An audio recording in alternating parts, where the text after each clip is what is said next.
ಜೊತೆಗೆ ತಮಿಳುನಾಡಲ್ಲಿ ಮತ್ತೆ ಡಿಎಂಕೆ ಅವಕಾಶ ಸಿಗುತ್ತಾ ಡಿಎಂಕೆ ಸರ್ಕಾರ ನಡೆಸೋದಕ್ಕೆ ಅಂತ ದಳಪತಿ ವಿಜಯ್ ಕಿಂಗ್ ಮೇಕರ್ ಆಗ್ತಾರಾ?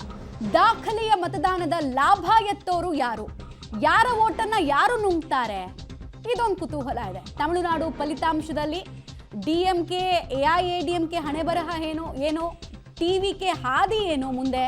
ಟಿವಿಕೆ ಈ ಹಿಂದೆ ಸ್ಟಾರ್ ಕಮ್ ರಾಜಕಾರಣಿಗಳಾಗಿದ್ದಂತಹ MGR ಇರ್ಬೋದು, ಜಯಲಲಿತಾ ಇರ್ಬೋದು, ಆ ಹಾದಿಯಲ್ಲಿ ವಿಜಯರನ್ನ ಕಳಿಸ್ಕೊಡ್ತಾರ ಜನ, ಅಥವಾ ಫ್ಲಾಪ್ ಶೋಗಳು ಇದ್ದಾರೆ?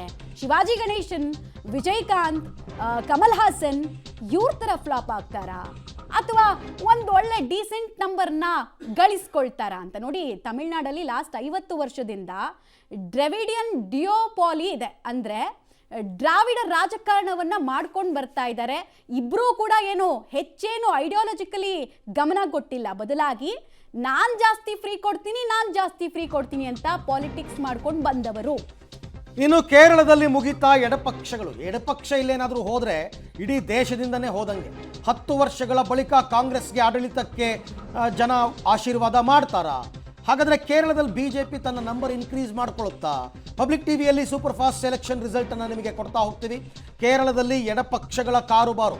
ಪಿಣರಾಯಿ ವಿಜಯನ್ ಮೇಲಿನ ವಿಶ್ವಾಸವನ್ನ ಜನ ಕಳ್ಕೊಂಡ್ರಾ? ಕಾಂಗ್ರೆಸ್ ಮೇಲಿನ ವಿಶ್ವಾಸ ಹೆಚ್ಚಿಸ್ಕೊಂಡ್ರ? ಯಾಕೆಂದ್ರೆ ಕಾಂಗ್ರೆಸ್ ಅತಿ ಹೆಚ್ಚು ಎಫರ್ಟ್ ಹಾಕಿರೋದು ಈ ಸರ್ತಿ ಕೇರಳದಲ್ಲಿ. ಹಾಗೆ ನೋಡಕ್ ಹೋದ್ರೆ ಅವ್ರಿಗೆ ಅಸ್ತಿತ್ವದ ಪ್ರಶ್ನೆ. ತಮಿಳುನಾಡಲ್ಲಿ ಆಟಕ್ಕುಂಟು ಲೆಕ್ಕಕ್ಕಿಲ್ಲ ಬಿಡಿ.